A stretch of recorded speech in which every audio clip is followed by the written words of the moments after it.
Je vous invite à garder ouvertes les Bibles. Sur ces pages-là, le premier chapitre du livre des Actes. On va juste prier avant de réfléchir ensemble, d'explorer ensemble ce thème.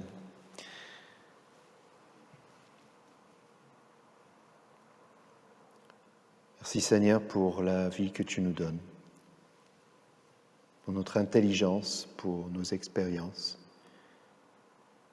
Et merci pour l'envoi de ton esprit sur nous, qui nous éclaire, qui nous fortifie, qui nous envoie. Merci de nous parler. Maintenant, Seigneur, parle à chacun de nos cœurs, à notre cœur qui souvent est dur, mais qui a besoin de toi pour être souple, pour battre. Merci. Amen.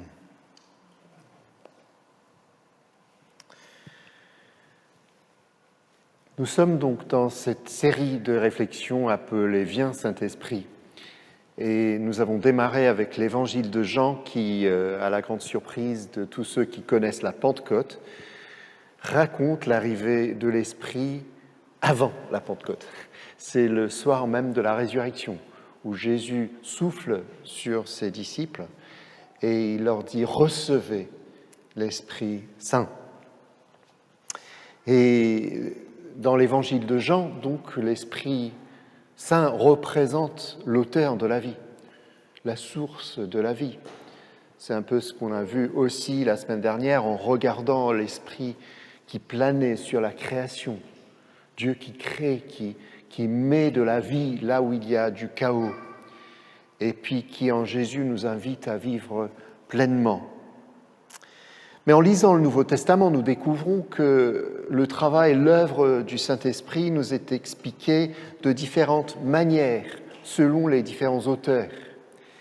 Et c'est l'auteur Luc, qui est auteur de l'Évangile de Luc, mais qui nous donne aussi les Actes des Apôtres, qui va présenter le travail de l'Esprit sous un jour, sous une lumière particulière. C'est, rappelons-nous, au début donc du deuxième tome, les Actes des Apôtres, que Luc raconte l'attente des disciples du Saint-Esprit suite aux paroles de Jésus que nous avons lues. Jésus leur dit « Je vais vous quitter, mais attendez pour recevoir une puissance qui viendra sur vous, et vous serez mes témoins à Jérusalem, en Judée et en Samarie et jusqu'aux extrémités de la terre. »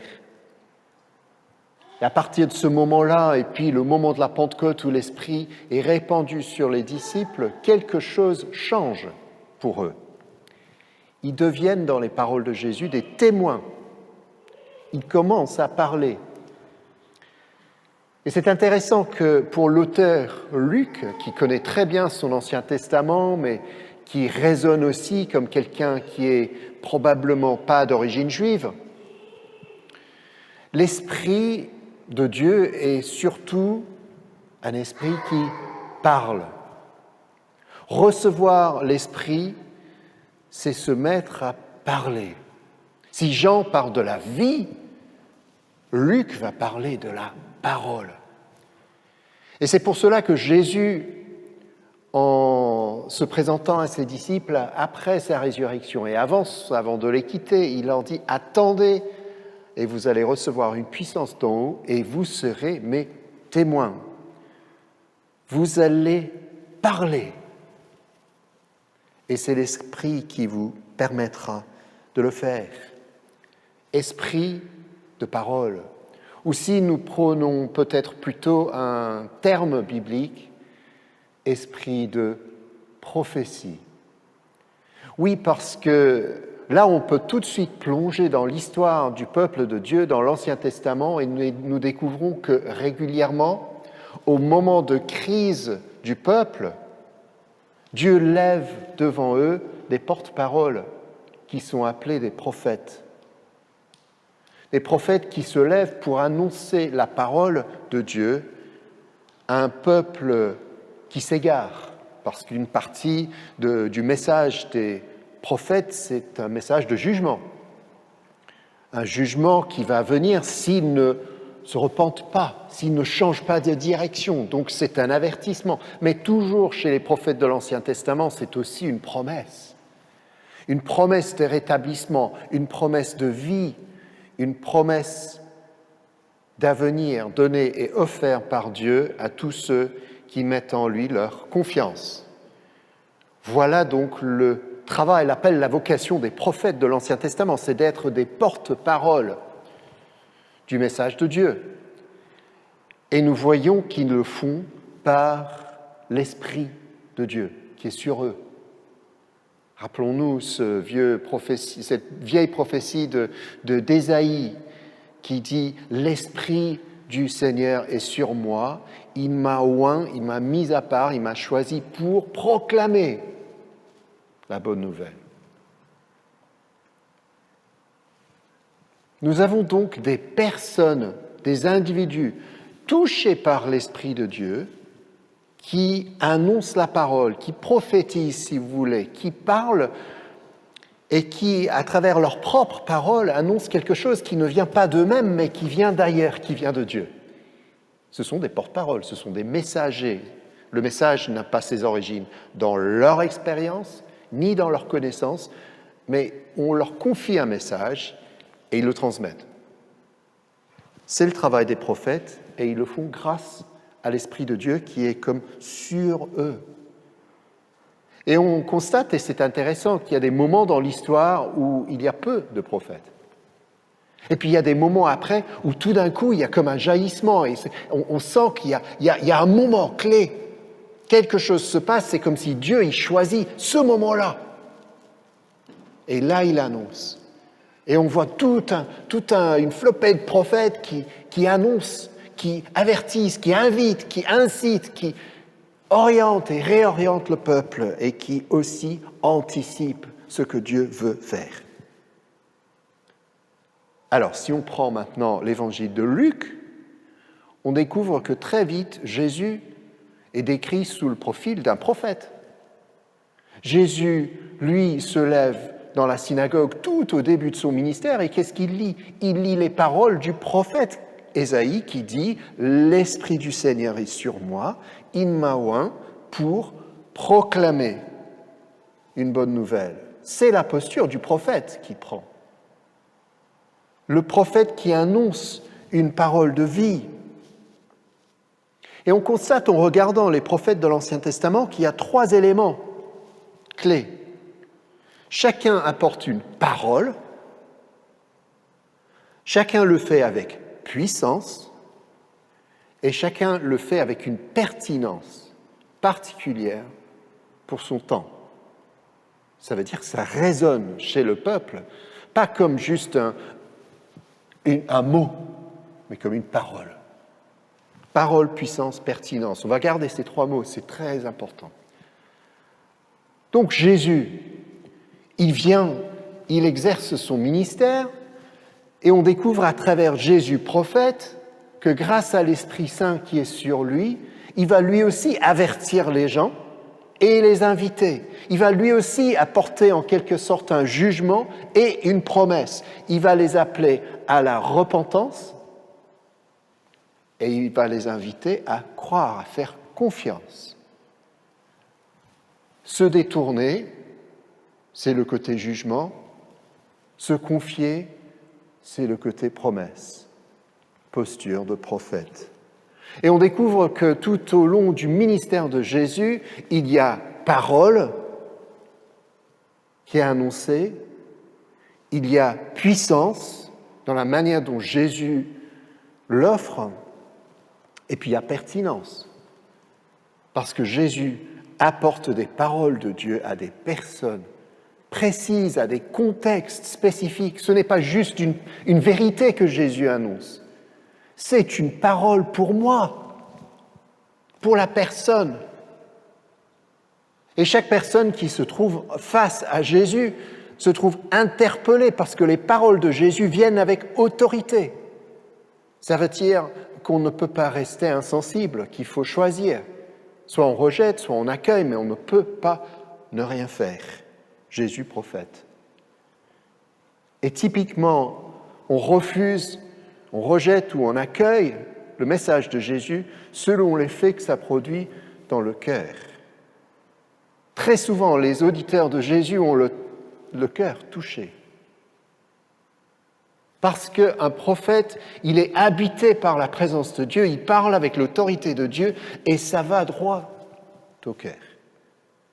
Parce que Dieu nous aime. Parce qu'à travers les prophètes, Dieu ne veut pas annoncer une parole déconnectée de la réalité, mais cette parole, elle vient toujours nous toucher là où nous sommes. Et voilà la pertinence. Et donc, nous lisons vers la fin du ministère de Jésus que Jésus fait une promesse particulière à ses propres disciples. Il leur dit, à la fin de l'évangile de Luc, « Attendez, et vous aussi, vous allez recevoir une puissance. Vous allez vous aussi recevoir une puissance d'en haut, comme un vêtement que vous allez porter. »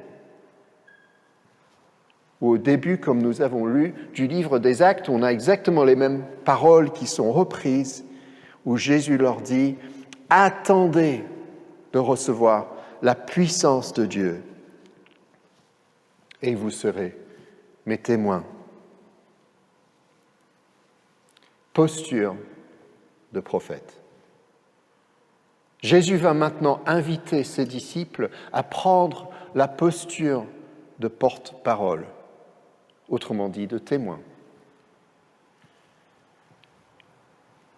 Acte chapitre 2, dans le chapitre qui suit, nous avons le grand récit de la Pentecôte, ce jour où les disciples sont réunis en un seul lieu et tout d'un coup, l'Esprit de Dieu tombe sur eux.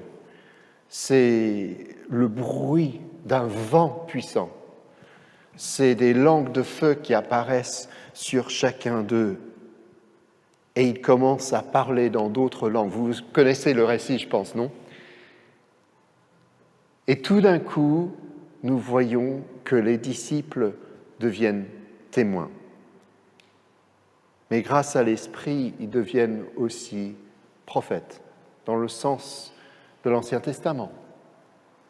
Ils se lèvent, ils sortent, ils ne peuvent pas s'empêcher de parler. Et il y a une parole qui est annoncée, il y a une puissance qui l'accompagne, et il y a une pertinence particulière ce jour-là, parce que chacun entend le message dans sa propre langue. C'est Dieu qui parle à chacun. Là, nous n'avons pas un message désincarné, mais un message qui s'incarne dans la vie des uns et des autres. Si vous voulez, pour qu'un message passe, il faut un émetteur, il faut un récepteur, et puis il faut un message.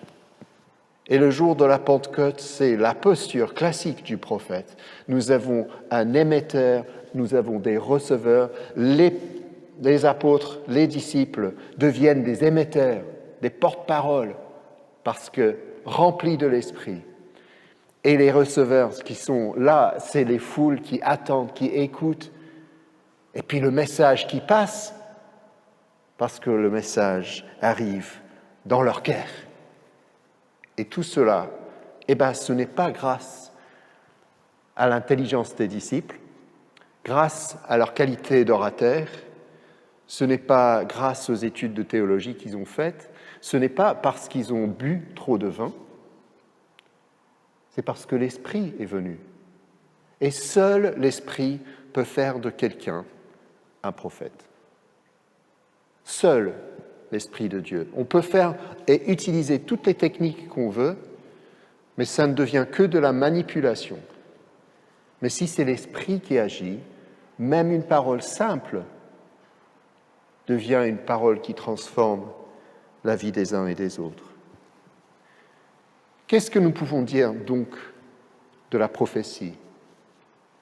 La prophétie, c'est le mot que nous employons pour parler d'un Dieu qui parle.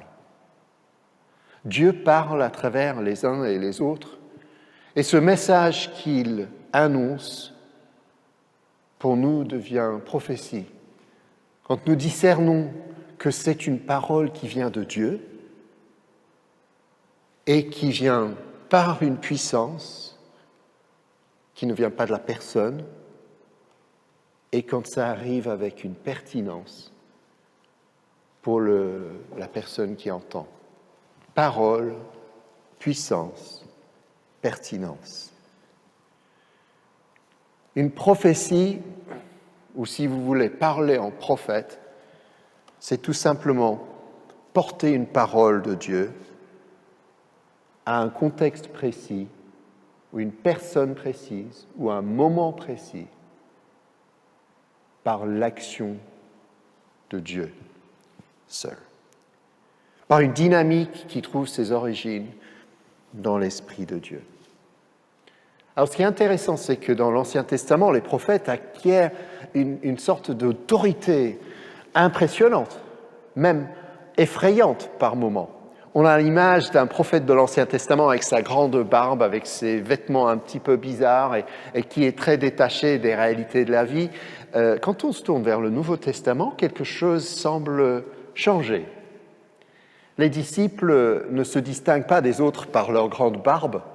Il n'y a que Jean-Baptiste, en fait, le dernier des grands prophètes, qui, lui, il est un peu bizarre, je vous l'accorde. Il est comme ça, dans le désert, il mange des sauterelles et du miel, etc. Il fait comme les prophètes de l'Ancien Testament, mais à partir du moment de Jésus, où Jésus apparaît sur la scène, les prophètes sont des personnes normaux. Pas besoin d'avoir un style de vie différent, besoin simplement d'être investi dans la présence et de la puissance de Dieu. Ça veut dire que quand on lit les paroles et les pages du Nouveau Testament, on découvre que les disciples de Jésus ont chacun eu une sorte de vocation prophétique grâce à leur appel à être des témoins de Jésus. Alors j'ai dit que quelque chose semble basculer entre l'Ancien Testament et le Nouveau Testament. Oui, nous le voyons un peu dans le livre de l'Apocalypse. Alors s'il y a un livre dans tout le Nouveau Testament qui ressemble à des prophéties de l'Ancien Testament bien bizarres et difficiles à cerner, c'est bien l'Apocalypse, n'est-ce pas ? C'est l'Apocalypse qui nous rappelle les images un peu incompréhensibles de l'Ancien Testament, parfois des moments de jugement, etc. Donc on est bien dans le monde de la prophétie, là, et de la prophétie de l'Ancien Testament. Mais le petit verset que nous avons lu est très intéressant à cet égard, parce qu'il nous montre la différence qu'il y a à partir de l'arrivée de Jésus. Et ce verset, je vais vous le rappeler, c'est dans Apocalypse 19, au verset 10. Et le verset, il nous dit simplement, nous avons donc Jean qui voit toutes ces grandes manifestations, il a ses songes, ses rêves, etc. Et tout d'un coup, il y a un ange qui vient vers lui et qui lui dit ces choses. Et lui, il est tellement ébloui, tellement étonné qu'il se met par terre devant l'ange. Et l'ange lui dit « Attends, pas trop fort, là, c'est Dieu que tu dois adorer, pas moi. » Et je vous lis exactement ce qu'on a. L'ange me dit « Écris, ils sont heureux les invités au repas du mariage de l'agneau. » Puis il ajoute « Ce sont les paroles de Dieu lui-même. » Ah, ça c'est bien prophète, hein. Waouh. Alors, dit Jean, je me mets à genoux aux pieds de l'ange pour l'adorer, mais il me dit « Attention, ne fais pas cela, je suis un serviteur comme toi, et comme tes frères et tes sœurs qui sont les témoins de Jésus. » C'est Dieu que tu dois adorer. Oui, et voilà la phrase qui nous intéresse, être témoin de Jésus, c'est annoncer que les prophètes ont dit la vérité. Alors, en fait, le texte ne dit pas exactement cela. Le texte, il dit, c'est le témoignage de Jésus qui est l'esprit de la prophétie. Voilà littéralement ce que le texte veut dire. Et c'est un peu ambigu, et les gens, ils se disputent, ils ne savent pas trop ce que ça veut dire, mais probablement, la meilleure traduction, c'est effectivement être témoin de Jésus, c'est comment dire, c'est l'esprit de la prophétie, ou même l'esprit de cette prophétie. Donc peut-être que ça a un rapport à l'Apocalypse, à tout ce que Jean y voit. Alors si on prend ce sens-là, notez bien, il dit être témoin de Jésus. C'est l'esprit de cette prophétie. Vous avez compris, parce que Jean, il est en train de s'incliner devant un ange. Et l'ange lui dit, non, attention, c'est être témoin de Jésus qui est l'esprit de cette prophétie. Ou on pourrait même dire, être témoin de Jésus, c'est le sens même de la prophétie. Alors ça nous donne quelque chose de très important par rapport à l'Ancien Testament. Ça montre qu'avec l'arrivée de Jésus, il n'y a pas simplement un prophète qui arrive sur la scène, comme les autres. Mais Jésus, dans sa posture, il n'est pas seulement prophète, mais il prend la posture de la parole, du message lui-même. Il n'est pas simplement porte-parole du message, mais plus il avance dans son ministère, plus on découvre que c'est lui le message. Et donc, être prophète à sa suite, c'est témoigner de Jésus.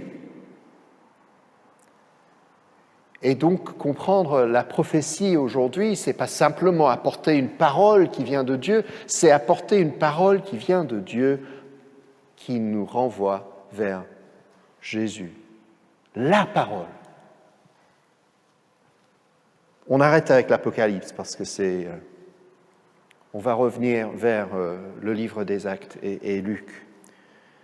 Mais je veux qu'on comprenne que l'œuvre même de l'Esprit, c'est de nous aider à parler de Jésus. Voilà ce que ça veut dire quand on dit l'Esprit de la prophétie. L'Esprit est celui qui parle. Et quand il habite un chrétien, c'est pour nous aider à mettre des mots qui envoient les gens vers Jésus. Nous pouvons donc dire qu'être habité par l'esprit de prophétie, c'est être capable de porter une parole de Dieu qui nous conduit à Jésus. C'est le côté parole, à un contexte précis ou à une personne précise ou à un moment précis.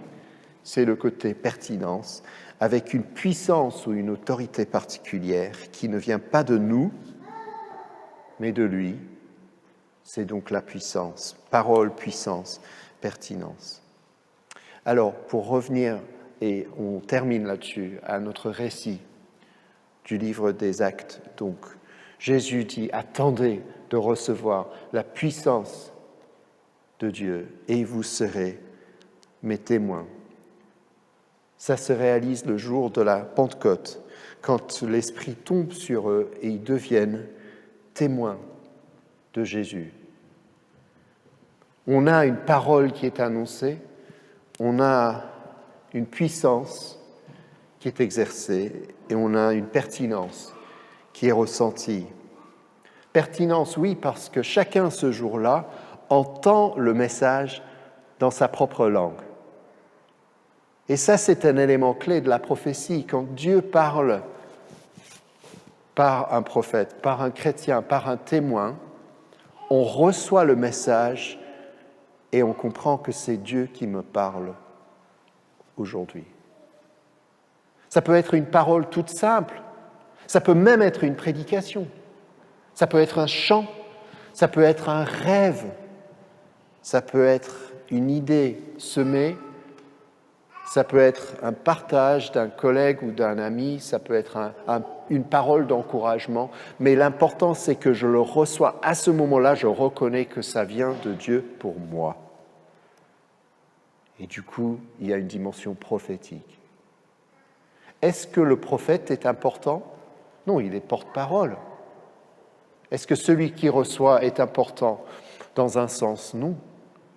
Mais dans un autre sens, oui.